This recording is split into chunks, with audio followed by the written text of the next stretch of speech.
Welcome, everyone, and good morning, afternoon, or evening, depending on where you're joining us from today. Thanks so much for taking the time to be with us for our final seminar of the academic year. My name is Norani Lijan, and I'm Director of the Information Law and Policy Centre, one of the academic centres based at the University of London at the Institute of Advanced Legal Studies. And it's my very great pleasure to chair and introduce our panel today of leading experts in law, human rights, and engineering for today's very timely and topical seminar on algorithmic discrimination and decolonisation, regulation, and design. Today, we'll be exploring some of the major challenges for industry and policymakers in this area, including how do we embed fairness and positive action in AI systems? Does the value by design approach place too great a burden on developers? And crucially, what roles should regulation and ethics play in addressing the issues of bias and inequality currently perpetuated by AI systems, increasingly used in the public and private sectors, including predictive policing, job recruitment, and targeted advertising? Our two key speakers today, Professor Yannicka Gerard and Dr. Rafaela Zenades, will be presenting their joint findings from their excellent and comprehensive report recently completed for the European Commission on algorithmic discrimination in Europe and anti-discrimination law and fundamental rights. Professor Yannicka Gerard is Professor of Law, Economics and Governance at Utrecht University School of Law. She has published extensively, including research on fundamental rights and equal treatment law, and on the interrelation of the European Convention of Human Rights, EU law, and national law. In 2019, she published her handbook, General Principles of the European Convention of Human Rights, published by Cambridge University Press.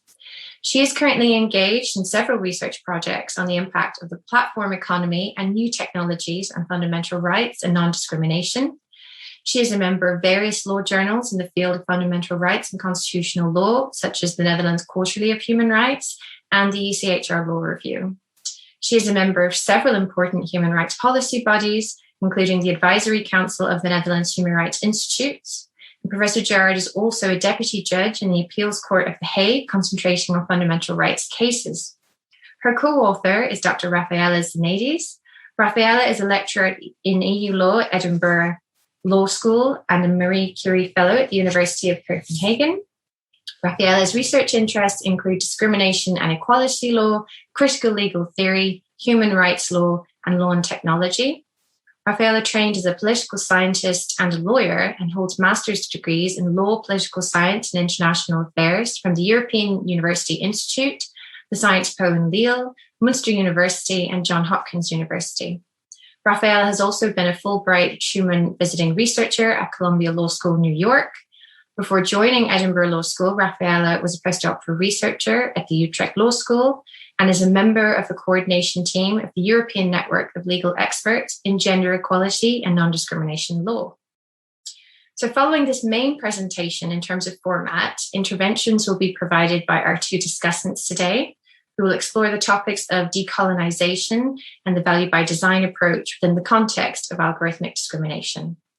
Our first discussant joining us today is Dr. Rachel Adams, Chief Research Specialist at the Human Sciences Research Council based in Cape Town, South Africa. Dr. Adams has degrees in jurisprudence, international human rights law, and philosophy from the University of Cape Town and Royal Holloway at the University of London.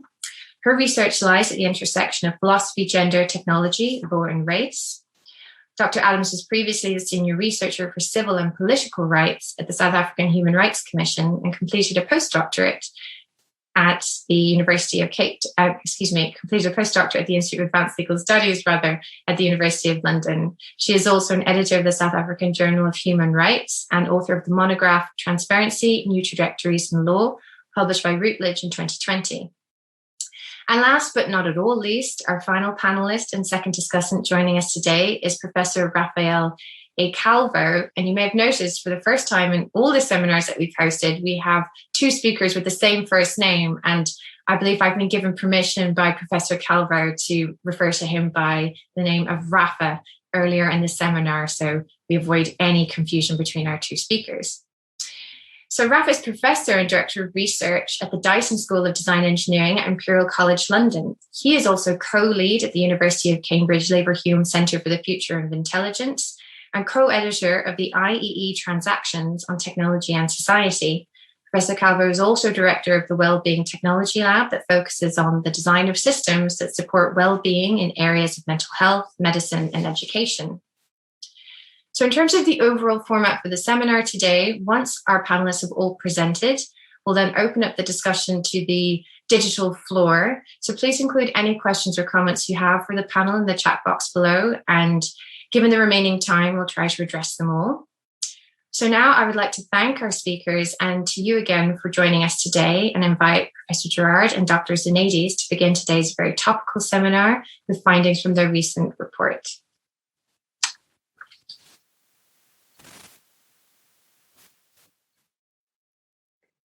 So thank you very much, Nora and Dali, for this wonderful invitation. And thank you to Rachel and Rafa for acting as discussants. During this presentation, we will present the findings of our recent report on algorithmic discrimination.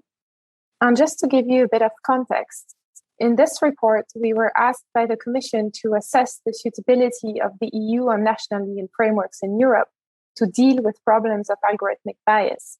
So we've clearly taken a European-centered approach. And in this presentation, we will cover the main findings of this report, and we hope that this will lead to an interesting discussion on decolonization and design afterwards.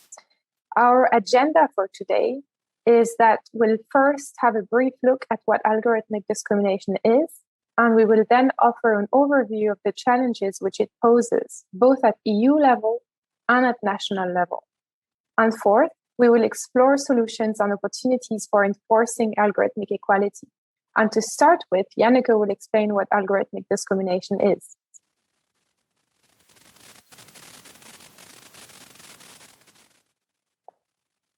Over to you, Janneke. You're muted, I think.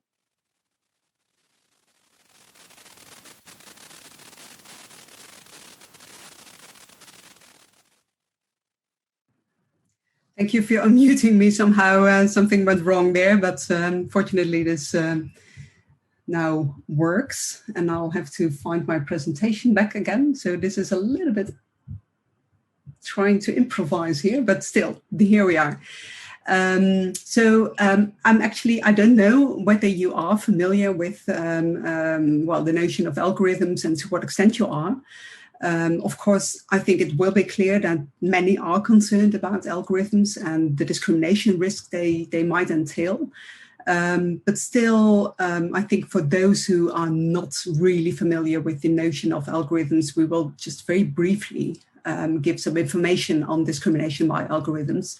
And of course, we will keep that brief to avoid too much repetition for those who are already experts in that particular field. So, of course, you do know that this type of discrimination is increasingly pervasive in our societies.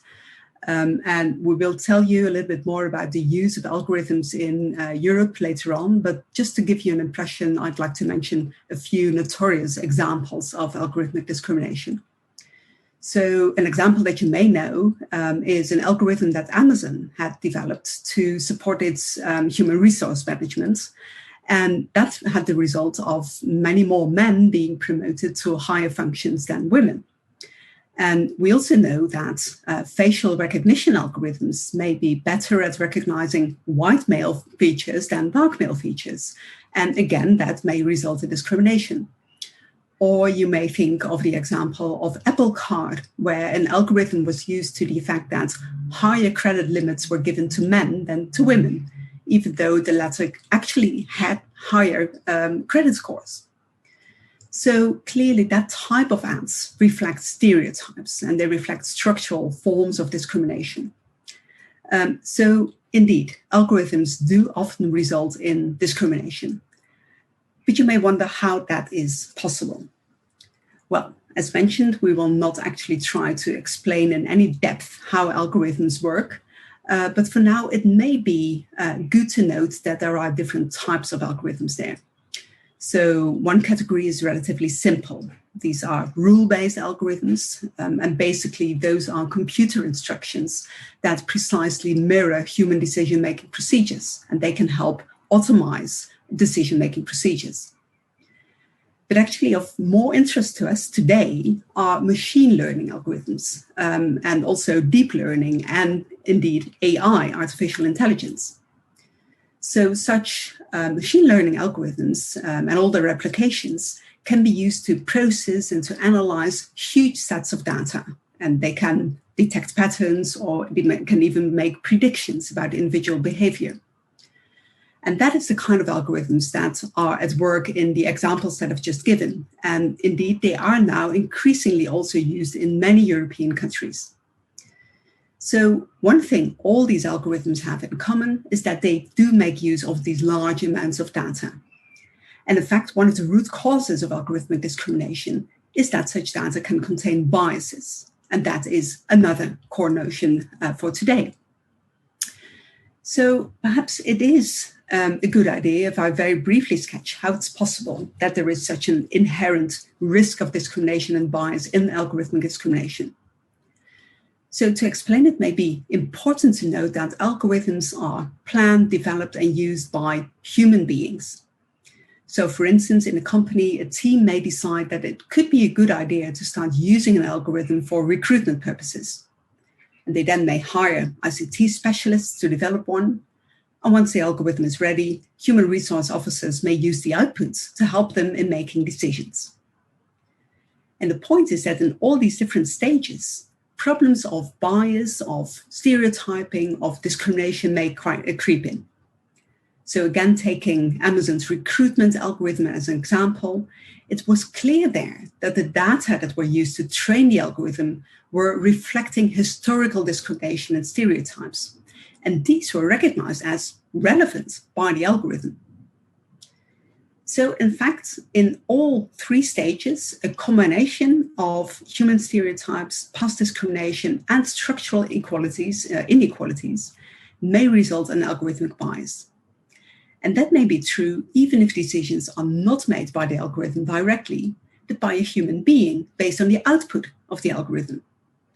Because humans are very much prone to all kinds of cognitive biases. And even if they intuitively feel that the outcome suggested by an algorithm isn't right, they might find it very difficult to disagree with what the computer has told them. So all of this means that algorithms bring along at least 6 sets of challenges. So first, there is this human factor that I've just discussed. So officers and employees may willingly or as a result of cognitive bias make discriminatory decisions in designing or using an algorithm. Second, then, there is this problem of data. So algorithms should be trained on correct, reliable, unbiased data sets, but these are very difficult to come by. Third, a particular issue with machine learning algorithms is that they may be very good at recognizing patterns and making predictions, but all of them are based on correlations. So for instance, an algorithm might find that there is a correlation between someone being a male nurse and having an interest in red sports cars, but surely that doesn't mean that there is a causal relationship between the two.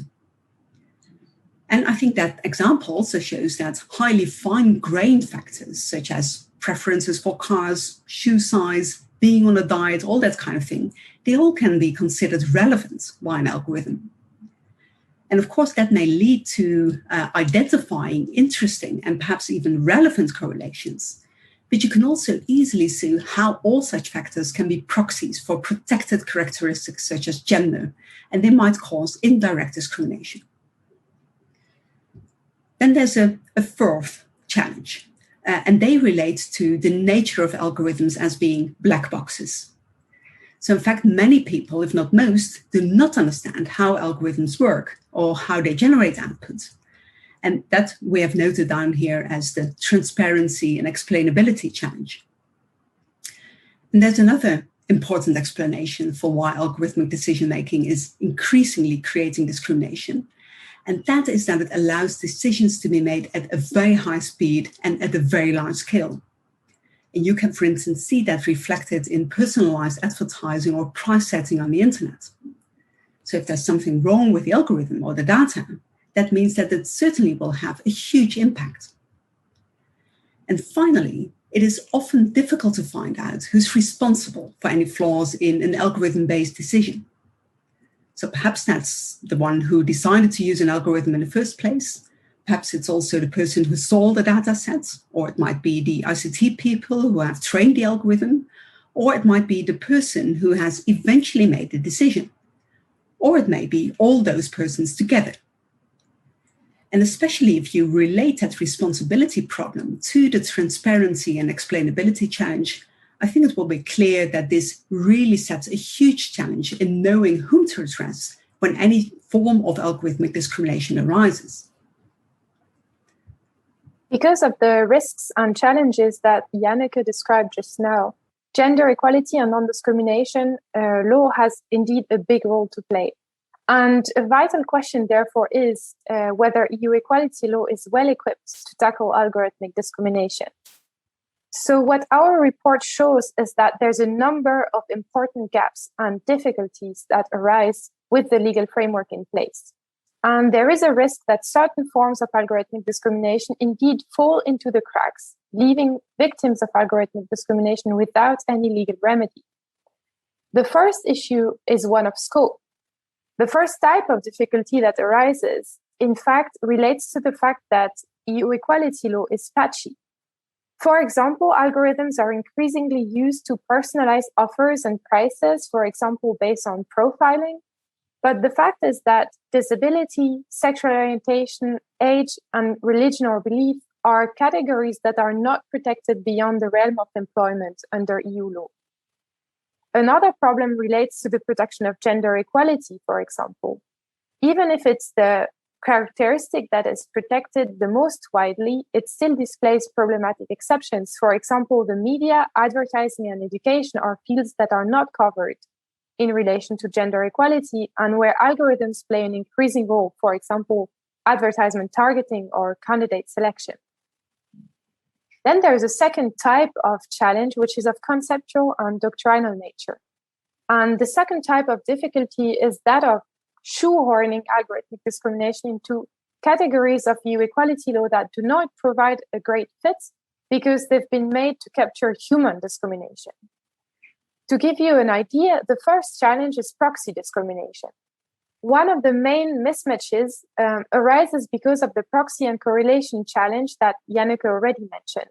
So machine learning algorithms are trained to recognize patterns in large data sets.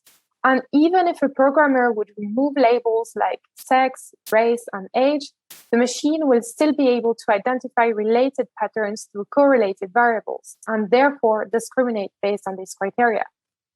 For example, an algorithm that was aimed for use as a recruitment assistance tool was found out to use the distance between workers' home and workplace as a predictor for job tenure. Now, this seems benign at first sight, but in fact, what the algorithm did was to predict ethnic minority candidates as less likely to get a tenure because residence actually correlated with race. And even if the pattern is not true for a specific candidate specifically, since this is true in general, the algorithm will still apply this pattern to individuals regardless of their particular situation. In EU law, there are two categories, direct and indirect discrimination, and they roughly correspond to differential treatment because of a protected characteristic and disproportionate disadvantage because of a neutral practice or measure. And the fact is that proxy discrimination does not exactly happen on grounds of a protected characteristic anymore. So it becomes very difficult to find that causality relationship between a protected ground and the treatment that is required in EU law for finding of direct discrimination. As a result of this difficulty in qualifying direct discrimination because of proxy discrimination, indirect discrimination is likely to become a concept of refuge. But it also comes with its own challenges and not least an open pool of justifications and a proportionality exercise that is difficult to conduct and risks leading to systematic trade-offs between accuracy and performance on the one hand and equality on the other. So all of this to say that proxy discrimination doesn't really fit the categories of direct and indirect discrimination that the law provides us with. But there's another challenge which we would like to mention, which is the challenge of performativity and emergent discrimination. And scholars elsewhere have called this emergent discrimination because it corresponds to the risk that new patterns of systemic discrimination emerge based on aggregated social sorting performed by predictive analytics. Algorithms, in fact, perform a form of scoring that relies on behavioral data, for instance, what you eat, how you sleep, your sports habits, etc. And this could lead to pervasive socioeconomic consequences for social groups that are not actually protected under EU equality law. For example, emergent discrimination based on socioeconomic status or dominant body norms. And since the list of protected grounds in Article 19 of the TFEU is exhausted, there is little scope in EU law for adaptation. Another challenge yet is that of intersectional discrimination, which is triggered by the fact that algorithms offer us increasing opportunities for granular profiling based on big data. And this is likely to give rise to a form of intersectional discrimination that can be exemplified by the face recognition example that Janneke gave at the beginning of the presentation. Since intersectional discrimination is already pervasive in society, but not legally recognized as such, it risks being amplified through feedback loops, while at the same time remaining invisible because we lack the segregated data. That is to say that intersectional discrimination, which happens at the intersection of protected categories, for instance, race and gender, is less visible than just gender discrimination or just race discrimination because we tend to collect less data on the subject.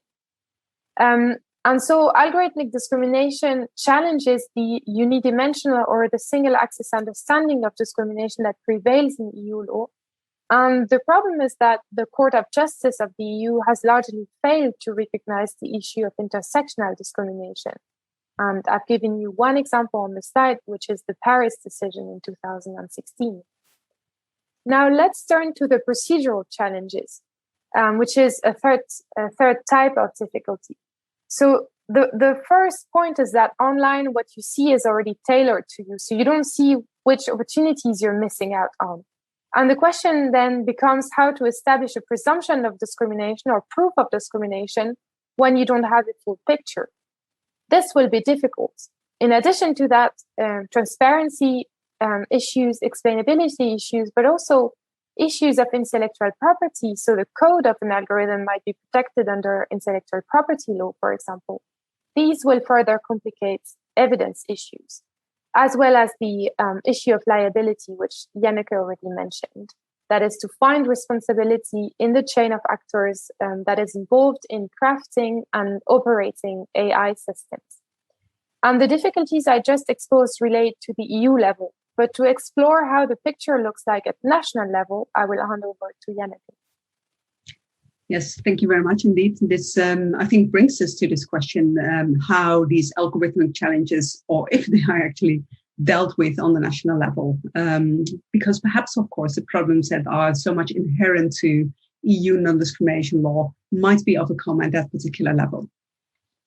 So let me explain to you what we have found based on studying and analyzing 31 expert reports about the use of algorithms in Europe and how non-discrimination law is used to deal with algorithmic discrimination. One important finding, I think, is that algorithms are already used in many different fields in many different states. So you can find examples both in public sector and in the private sector. And the examples range from social welfare policy to banking and insurance.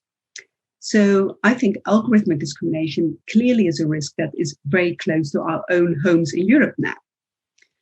And what we also have seen when we were studying the expert reports is not only that these algorithms are very much present in almost all European states now, but also that they bring along many of the challenges that we identified already. So our experts identified many examples reflecting the problem of biased data, the lack of clarity about the workings of algorithms, and the problem of being unable to identify who can be held responsible for discriminatory algorithmic output. And also, the experts have reported that algorithms can cause discriminatory effects, but these may be very difficult to detect. And indeed, I'm sure that you will agree that that is a very important problem that we have to deal with. And finally, the experts noted that the digital gender gap may be an important cause of algorithmic discrimination. So in many countries, ICT professionals are still overwhelmingly male and white, and women and other minorities are seriously underrepresented. And if you remember what we've been saying about the risk of human bias creeping into the development of algorithms, you can imagine that that is a real problem. But it's also a bit of good news, so here and there. So what we have luckily seen in the expert reports is that throughout Europe, there is a slowly emerging general awareness of all these challenges. So policymakers, scholars, and the general public alike, they've all started to realize that algorithms are there and that they do entail some risks. But the downside of that is that what we've also found is that that awareness has not yet translated into much specific action in the field of non-discrimination.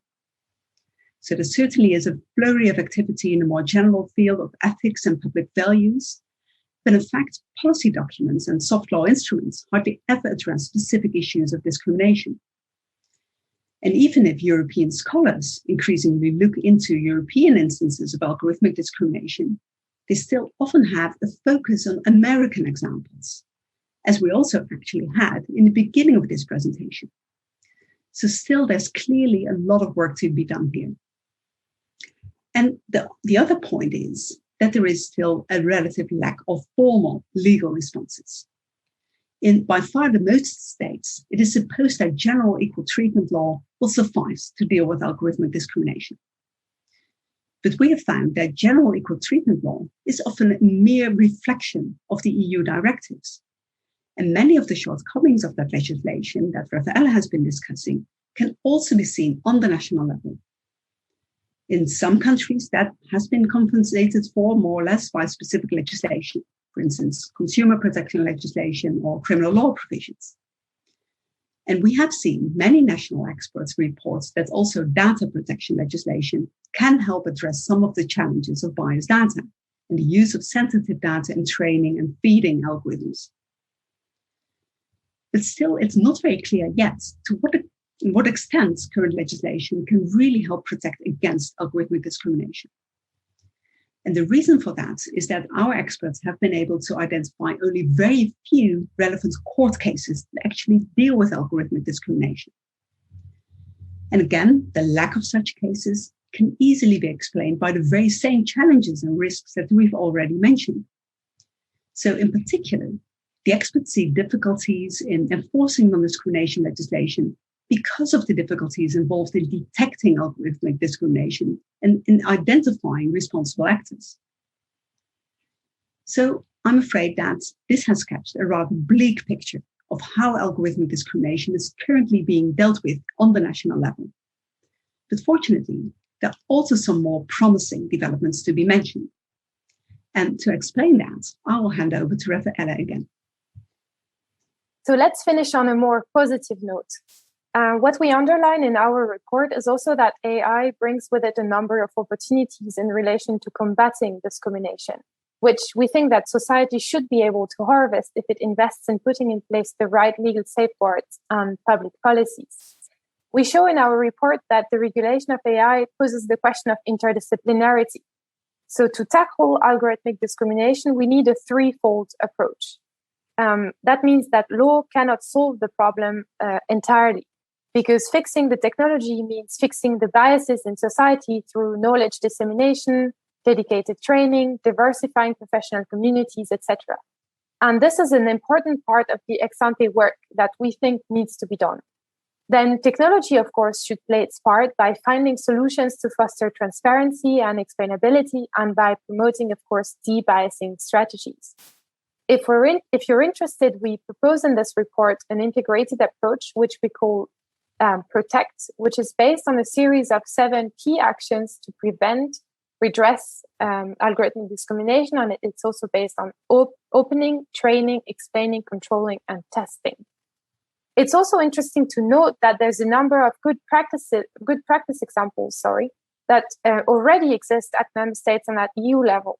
For example, monitoring efforts, the publication of recommendations and guidelines, voluntary codes of conduct, and self-regulation initiatives, and cooperation between public bodies, for example, in France, Data Protection Agency and the Equality Body.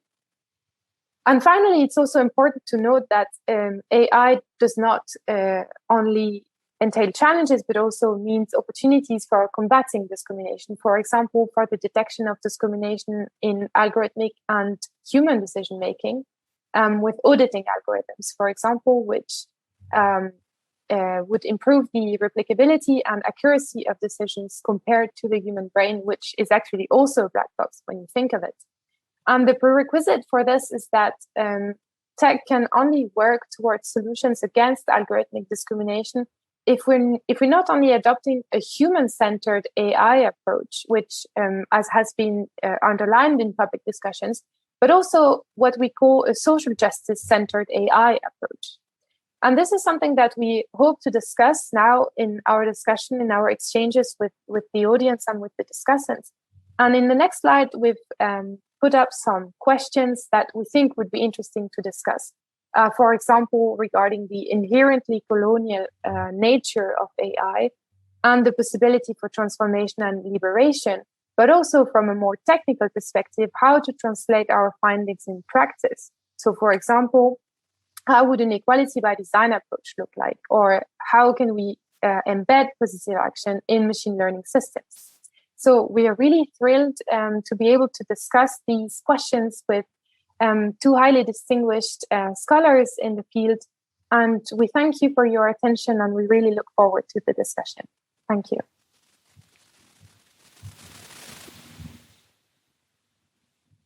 Thanks so much to you both for very impressively giving us the key highlights from what is a very impressive and wide-ranging, but just for everyone who hasn't had the chance to read the report yet, and I do hope you will, a very comprehensive report. So thanks so much for that. I think it frames the following conversations that we're going to have in terms of how the findings that you have intersect then with the questions about decolonization. And I think, you already both touched on this, which is this one of the key challenges of the garbage in and garbage out predicament, where there is a situation of algorithmic systems essentially perpetuating the status quo. And it's quite an ambitious move forward in terms of tackling all of those inherent biases and issues with discrimination that we already have within society. And I think the PROTECT framework that you set out, certainly puts in place the stages and the key steps that I hope policymakers, developers, and other representatives in industry, will take very seriously. I have so many questions, but before we get stuck into that, I would very much like to welcome Rachel Adams, if Dr. Adams is ready to present. Hi, thank you so much, Nora, and thank you, Janneke and Raphael, for this incredible and really groundbreaking piece of work that you have done, which I think really pushes forward the questions we're asking with respect to algorithmic discrimination in very major ways across the whole kind of spectrum of the technology and the law and the kind of social aspects. So thank you for that work. I thought I would just take a step back and put some of these conversations within the broader context of decoloniality, and maybe just spend a minute defining what decolonization means and what it refers to.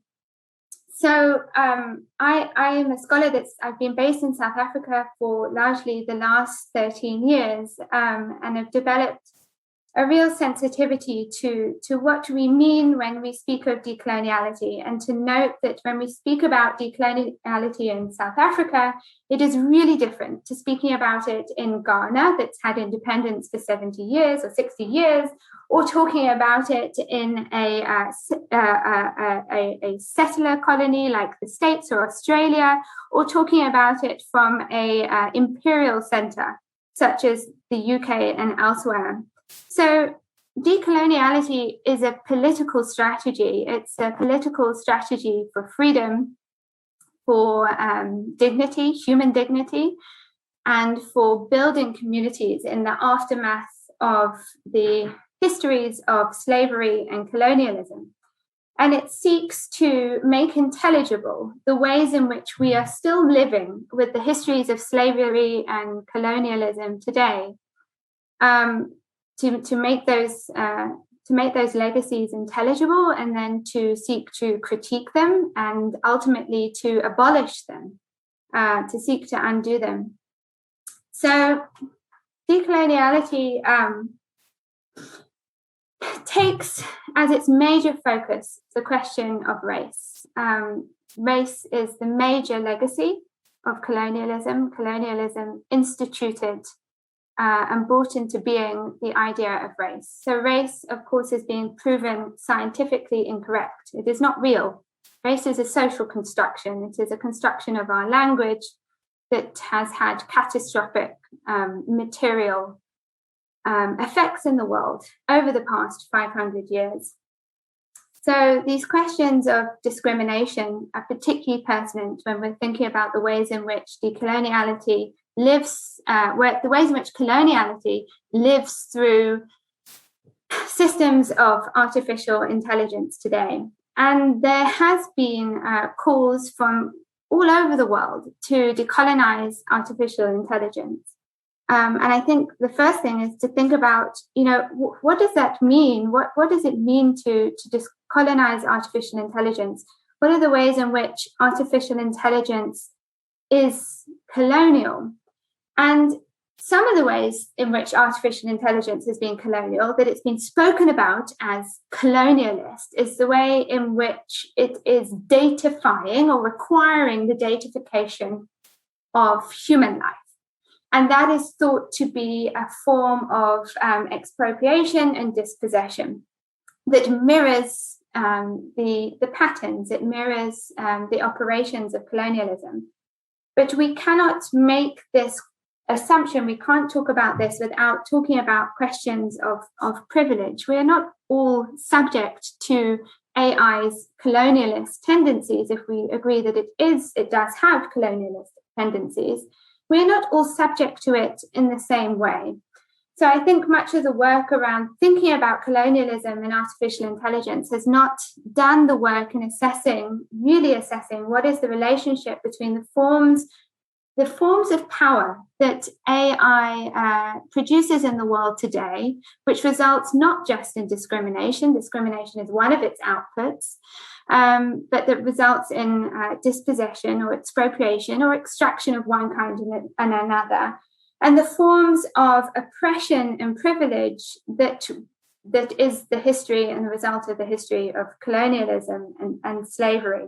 And I think that gets us to much deeper questions. And then decoloniality is about the freedom of the future. It's about the possibility of there being different futures from the future that we are heading into, the future that artificial intelligence is part of what we imagine to be bringing about this future and to be characterizing this future. But as our two speakers have really highlighted, and as is the big question around discrimination, is that AI is reproducing and programming the past. It's reproducing and programming the social injustices, the unconscious bias, the ways in which the legacies of colonialism are not intelligible. It's programming that in even less intelligible ways, in even more intractable ways, in machines that we can't quite access or understand exactly how they are doing that. and that require more and more and more and more data in order to correct themselves. And I'll give a quick example about how this question of using more data, which is often talked about in terms of the question of representativity, and said, okay, well, the data sets that we have are not representative enough, therefore we need more data to make them more representative. And the practices behind that. So in 2018, when it became quite clear that facial recognition cameras and AI technologies could not adequately read African faces and were producing biases in this regard, particularly in the US, a Chinese facial recognition company that needed to make its data more representative went to the government of Zimbabwe and bought the database of faces from the Department of Home Affairs, all the passport faces that pictures that the Zimbabwean government had on file in order to train its algorithms, the Chinese company's algorithms, to more fairly and accurately recognize African faces. Zimbabwe doesn't have a well-functioning data protection law. If it did, would it have protected against this kind of situation occurring?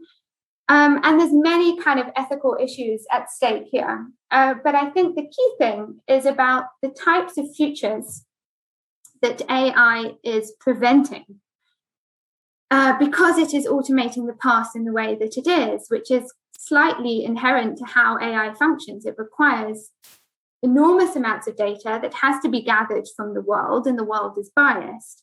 And what that means for a decolonial agenda that's seeking to free us from that very past. So I think these are really interesting and complicated questions. And I really, really, really like the kind of liberatory justice framework that you're thinking about here. And thinking about the ways in which the law can play its part. You know, the decolonial agenda is very radical. It has to be radical because we require radical transformation from the past. But certainly in South Africa, we believe that human rights and the Constitution can serve a transformational agenda and can overcome these paths.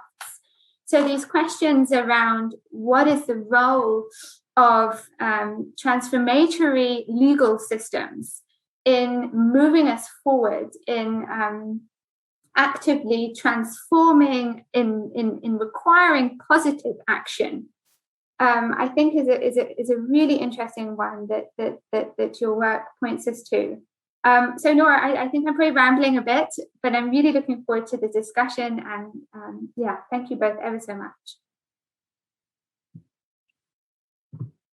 Rachel, I don't think you're rambling at all. I actually would argue that you have highlighted, a lot of the, very key points of the report in relation to the decolonisation project and discourse. But I think for me, what struck in particular was this absolute stark tension between the overall process and aims of many algorithmic systems. I'm thinking a lot of machine learning now in terms of supervised and unsupervised systems that will take data sets, and of course these data sets, whether they're accurate or not, or where they've been sourced from, or who has sourced them, and who's been involved in their collection, and then the design of the modeling of the systems.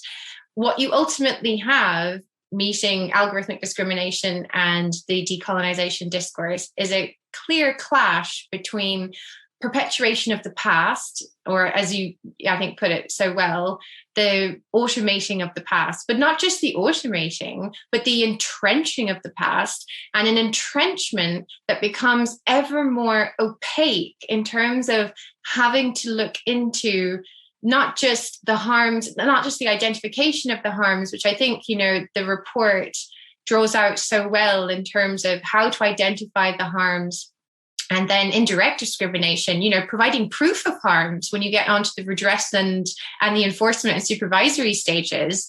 We seem to be pushing forward with systems that at their core do not provide clear answers on the weightings of factors, whether they're proxies or whether they are actually relying, on those grounds of, clear discrimination. So I think, the gaps in terms of how the technology is operating and the gaps in the current legal safeguards that we have in place, are really brought into a very harsh light in stark contrast to the operation of these systems when you look at the aims of decolonisation, particularly that overall objective of freedom for the future, freedom to create, a more fair, a more just society, and one that moves away. And as you point out, not just a shift away incrementally, but a radical shift, one that's addressing these issues of race and one that's addressing, these issues of gender imbalance. And I think the report,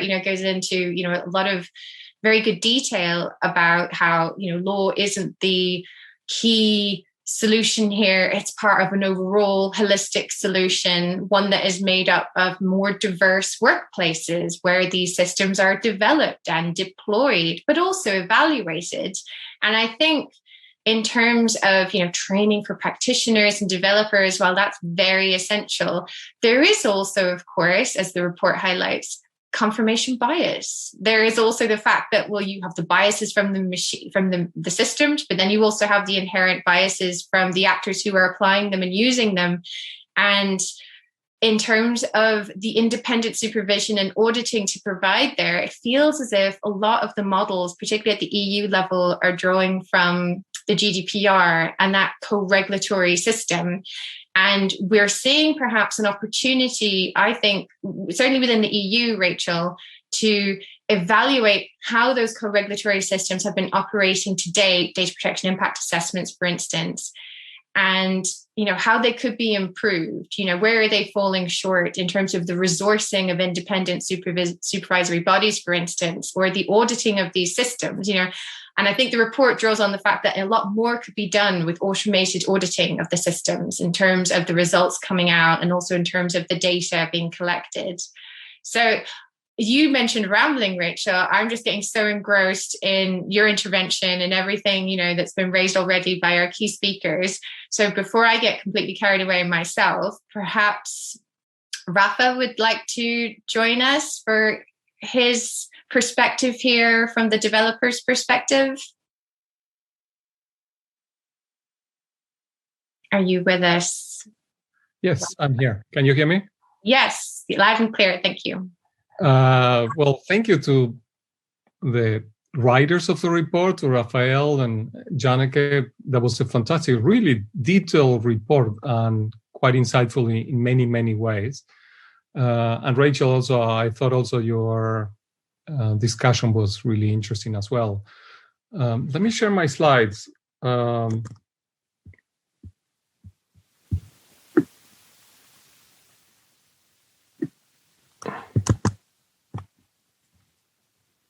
Share here.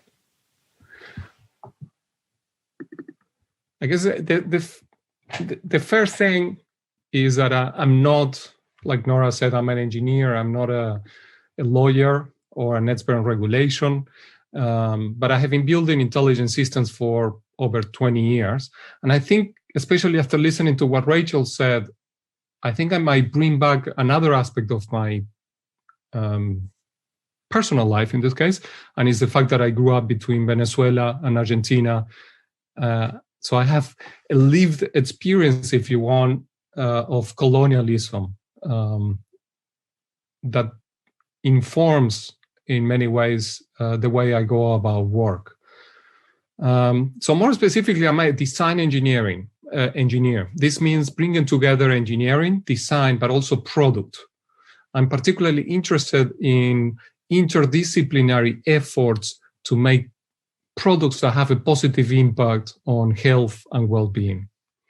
If you ask a software engineer, what will an equality by design approach look like in machine learning? They will probably come back to you asking for specifications.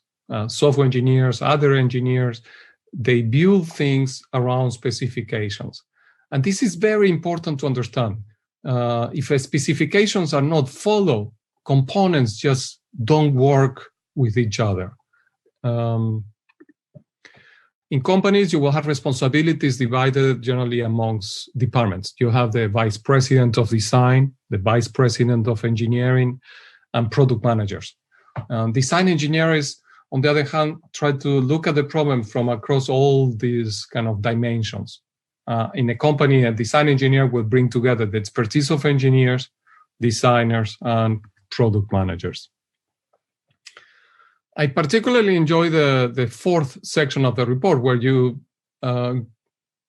start saying or finding solutions. Just like the other sections, it's very rich, but I kind of like to turn it around and look at possible solutions. And I thought it was really exhaustive, the report, in that sense. I think the only thing I will add there is more on how the internal processes within the organization work. And here's maybe the most common design process, called the double diamond, created by the Design Council here in the UK. And in this work, we have extended it to consider ethical issues. So the first diamond has to do with understanding the problem and coming up with questions. In this phase, we try to understand stakeholders' values and the context in which we are trying to exercise the solution. This is very important, trying to understand the context. And the second diamond is finding the solutions. First, ideating, coming with as many ideas on how to solve it as possible, and then selecting and the type of solution we want, building the prototype, testing it, etc. And this process is generally iterative. No? In a company or research project, hopefully you can do multiple iterations and you evaluate and you adjust. But the process doesn't happen in isolation. And this diagram represents my view on what are the most common forces influencing our engineering work. Most of these are already considered in the report, particularly maybe the ones on the top, no? Regulation, social values, etc. We also, I think, what I would like to emphasize, I think, is the ones at the bottom, where we have the values of the company, the product manager, who often injects his own values into a project, and of course the product teams who develop their own ethos and therefore their own values and the way they materialize in the way they go about creating products. And finally, we have the design process that creates these habits and the practices that support certain types of design. For example, how will you bring well-being or ethics into a product, or how will you consider issues of bias? So when you ask questions like this, we need to understand the context in which the tools are developed. Now, how can we reduce bias and discrimination? Well, you can understand it without looking at the whole system. Just take the definition of discrimination. If you look at it in the dictionary, you have these two meanings. And if I'm wearing my computer science or engineer hat, the word is associated immediately with, it classifies recognition and understanding of the difference between one thing and another. And that's something that, that's what the algorithm does. And I don't go beyond that. The designer, on the other hand, might go further and be more aware of the moral issues. And the product manager, on the other hand, will see it as a business problem. Discriminating between different groups means different business opportunities and so forth. So going back to our model, you can see where we suggest to include considerations about bias and other ethical issues that arise when you're building intelligent systems. And I think it's important here also to see that each technology problem, each use of AI is different. And an approach that applies the same rules to all problems will likely miss the opportunities to do good, to prevent harm, to support human autonomy, or like Rachel was saying, freedom or fairness. And we have developed in computing methods since the 1990s called value-sensitive design, that are methods, qualitative and quantitative methods that allow you to understand the stakeholders' values. And when you have questions like, what will an equality by design approach look like in machine learning? Or to what extent can positive action be introduced in machine learning systems? You need to look at it from the perspective of engineers and from the perspective, more importantly, of the other stakeholders that will be affected by the system. And that's where value-sensitive design comes in. And from what Nora was saying, actually, I think there is a particularly interesting difference that I hadn't thought about until I heard you, Nora, describe it as the entrenchment of the values of the past. And I thought that was really interesting because colonialism for me, again, having grown in Latin America, was the entrenchment of other people's values. I don't know how much to go into that, but I was just thinking about the three movements in a way of my personal development and the relation to colonialism. The first one you will love, but it has to do, I can stop sharing now. It has to do with the cultural colonialism. So when I was an adolescent in Venezuela, Baywatch was a big TV show, no? And you had shows like that communicated the way of life. And I was in high school and eventually in college, and there was a lot of controversy about, like, why are we consuming so much information and media that comes from other countries?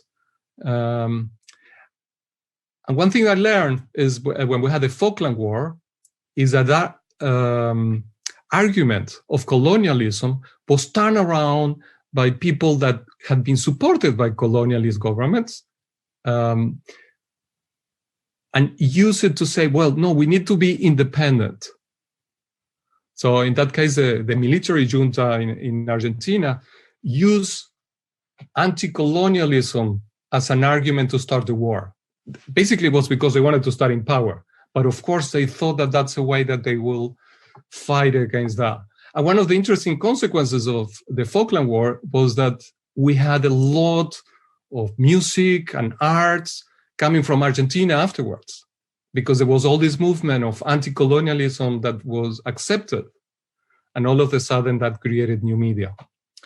Then there was a second movement that I was very involved. I was very much into open source. So that was 1995 when the Microsoft was sued for monopolizing the market. And so I worked very, very hard for many years developing open source. I contributed to Linux and so on. And the idea there was against the colonialism of these big American companies, and then we couldn't develop or use software systems that were local. And a lot of my friends, and we put a lot of energy in that. The third movement started from the reaction from our work. We created Linux, that became Android. That's the most common operating system. Most cloud-based systems come out of that. But again, those artifacts were created for a new form of colonialism. Everything is on the cloud now. These systems allow for a lot of data collection. The systems that we created as a way of moving against the previous form of colonialism had its own form of colonialism. And I think that's the most interesting turn of events. It's because the new form of colonialism is seen by people in the US and in the UK. And that's because you're going against your past. It's rare that I hear when people talk about colonialism of AI, that people talk about the colonialism as imposing other people's values, right? You're imposing, the problem is looking at the values of yourself, but in the past. Is the racism in the UK or is racism in the US? Nobody talks about how you treat, not you, I mean, how people treat people in Latin America or in Africa or in other countries, or what is going to be the impact of automation and AI in those other countries and economies that are completely different.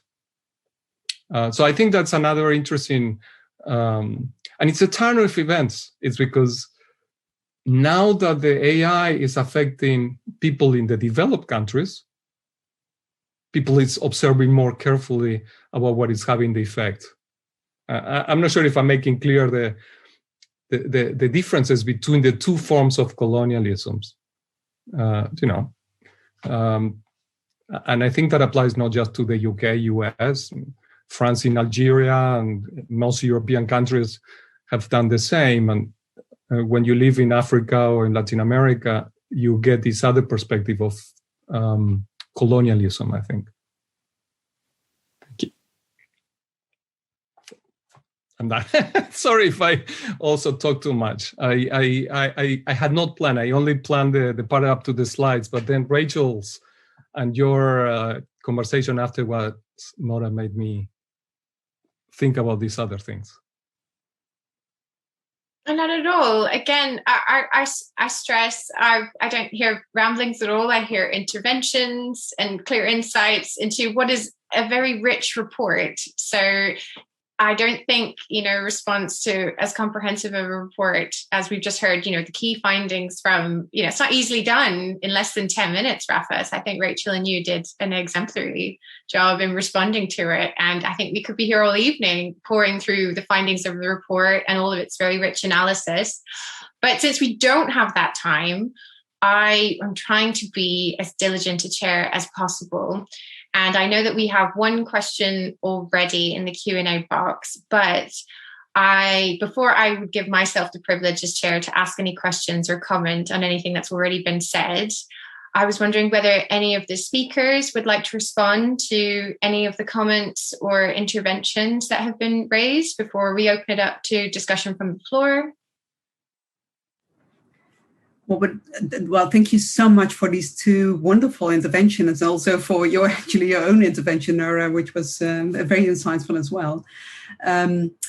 What I'm struggling with myself is that I can see all these huge issues. So perpetuating past power structures, perpetuating past forms of discrimination, imposing values that we have developed over time to in all kinds of different ways without even actually being aware of it.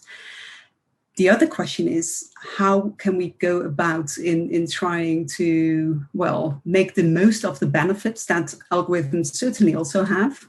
They even can help to at least recognize certain forms of problematic discrimination or disadvantage, structured patterns of disadvantage, while trying to somehow reduce these endless problems that we are discussing. So should we just stop using algorithms, or are there perhaps any ways to solve all that? And of course, we have presented this protect framework as a possible way. And I think there's a lot of effort being made at the moment, at least to create awareness of these problems of bias and to try to make all kinds of changes in very different fields and different levels. So both in terms of regulation, which in itself, of course, is not enough. I mean, as we have seen, the legal systems of the European Union and on the national level, especially in Europe, really fall short in addressing all these issues at the moment. So they can't lead.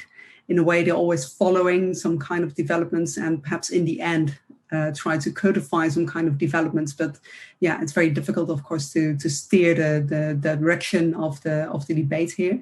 But still, that can play a role. So there's many different aspects that we can have a look at. And I was actually hoping maybe for Rafa as well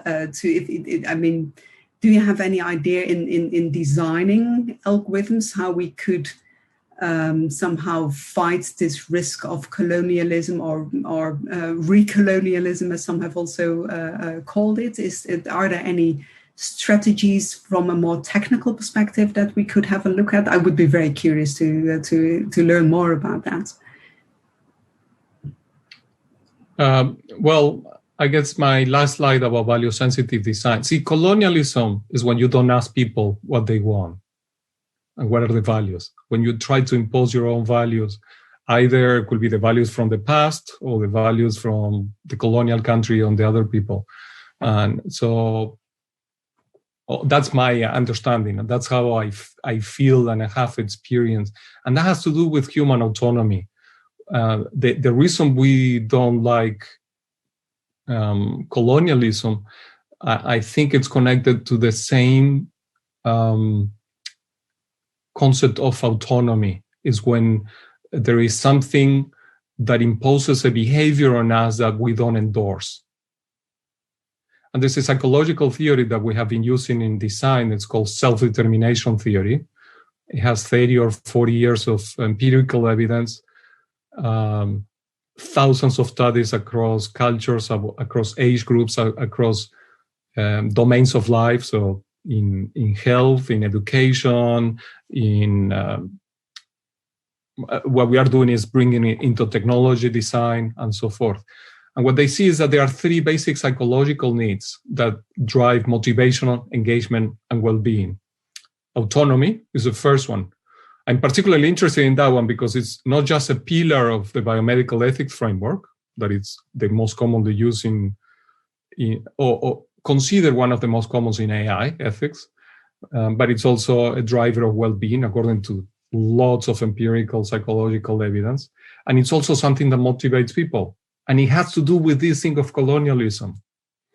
So, but it's quite nuanced. That's the thing. So when you're talking about autonomy in design of technology, I can pick up my mobile phone and people feel autonomous if you have more options, if you give them customization options. That's one way of supporting your sense of autonomy.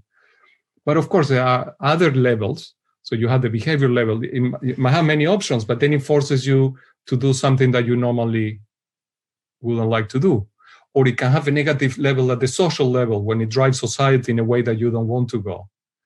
So you need to identify which one of those three is the one that you don't want to have in the system. And sometimes they're contradictory because you can talk about like a video game. A video game has so many autonomy supportive features that it can become addictive. And then it drives your behavior because you're spending more time playing video games than doing something else. Or it can be, so there's a contradiction. Supporting autonomy at one level has the opposite effect at another level. Twitter is really good. It allows you to say whatever you want. I mean, what more autonomy do you want? But at the social level, it has a totally opposite effect. Right? It reduces democracy, it hinders democracy, it reduces other sorts of freedom. So freedom at one level doesn't necessarily, or autonomy at one level doesn't necessarily mean autonomy at the other. And you need to take an account of those different levels because designers need to know which one is the one that you want to support, right? Do you want more options, but then it can have this negative impact? Or do you want freedom to say whatever, but then it can have that other negative impact, right? And if you try to impose a mechanism like we know what has happened on Twitter to prevent, even politicians from inciting violence, then you're limiting some people's freedoms, or at least there is an political argument for that. So you can see how you have these tensions, and obviously engineers cannot make that decision. It's not about technology, it's about understanding with enough nuance that you can produce design guidelines that the engineer goes and implements. And that has to do with much more than just the engineering work. If I may follow up on this exchange, I found your interventions really highly stimulating, and thank you very much for these. I was wondering, Rachel's intervention made me think about how nowadays the issue of AI kind of recasts power divides that exist because of colonialism, and that inherent to colonialism are these power divides are recast along the public-private divide. So we have companies that make trade-offs between several things, and very often these trade-offs entail an optimization of costs and profit-related aims. So, linking this fact to what Rafa just said about, value-sensitive design and the right to self-determination, I wonder whether a transparency requirement regarding the balancing of these trade-offs or between certain values and the choices made to maximize profits, whether a transparency requirement in this regard could be helpful, in solving some of the issues that we are facing. And I think this also ties to one of the questions in the chat, namely the one by Habib Motani on consumer laws and the obligation to treat consumers fairly. I think this is a very relevant point in the sense that if we consider algorithmic discrimination, but also a range of other social harms and the interaction or the influence the law can have in solving those, beyond equality law, there's a range. Janneke mentioned data protection law, but there's a range of legal sectors which are relevant, and consumer law is definitely one. So, I think in casting light on these optimization choices or trade-offs, between accuracy and performance and social justice or equality or other values on the other hand, casting light on these trade-offs would really help bringing at least these issues to the fore, and also raising awareness as to the very choices that are operated in these designs, which are too opaque for consumers to read otherwise.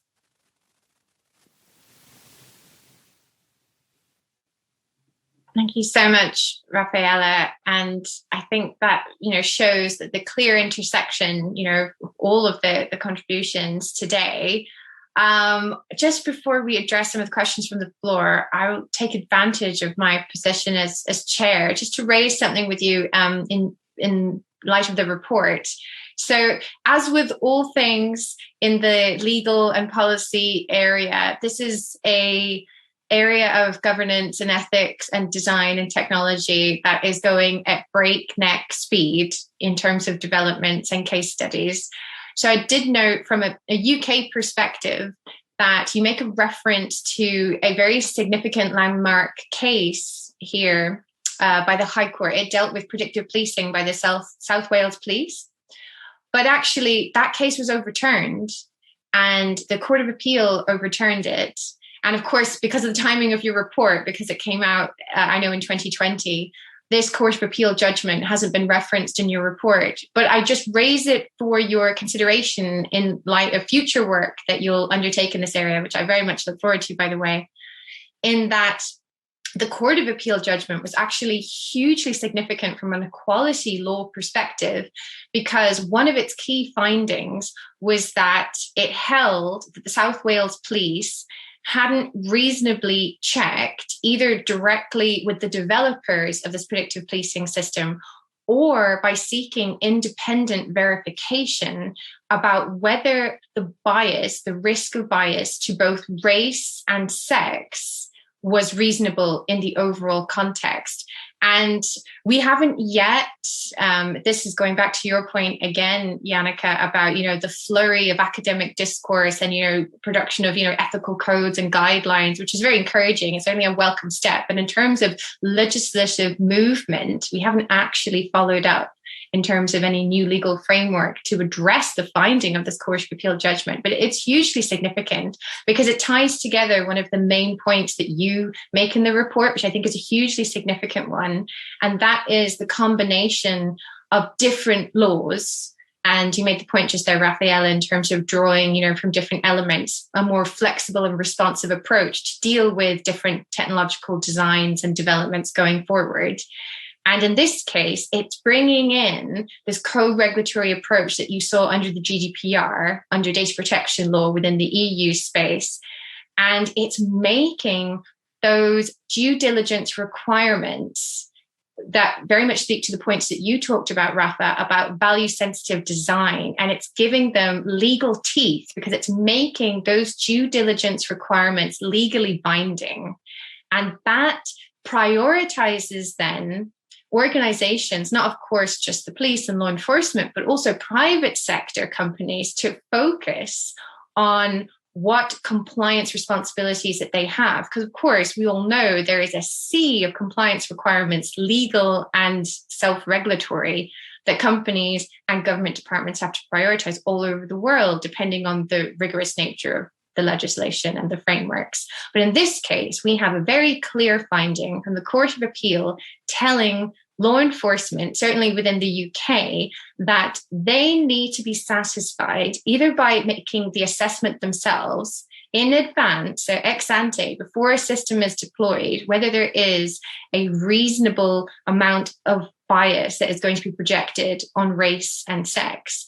So, I mean, this is placing then the responsibility on those who are deploying the system. And it is here, I'm going to get in a bit of trouble when I say this, because lawyers, we're often put in this category of we're in the social sciences, we're in the humanities, or maybe we're somewhere in the middle, or maybe we're intersecting.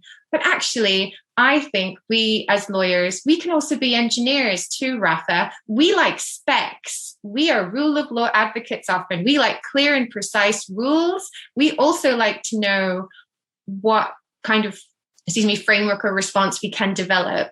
And in this particular case in Bridges, I'm using this as a case study here to draw together all the points I think you've all raised so eloquently and so richly, is that here we have a case study where the focus point of attribution and responsibility has been those responsible for deployment primarily. There's obviously, a range of responsibility levels, on that spectrum, in that cycle, that you talk about in terms of deployment, development, review, evaluation. But here, core responsibility has been placed on those who deploy.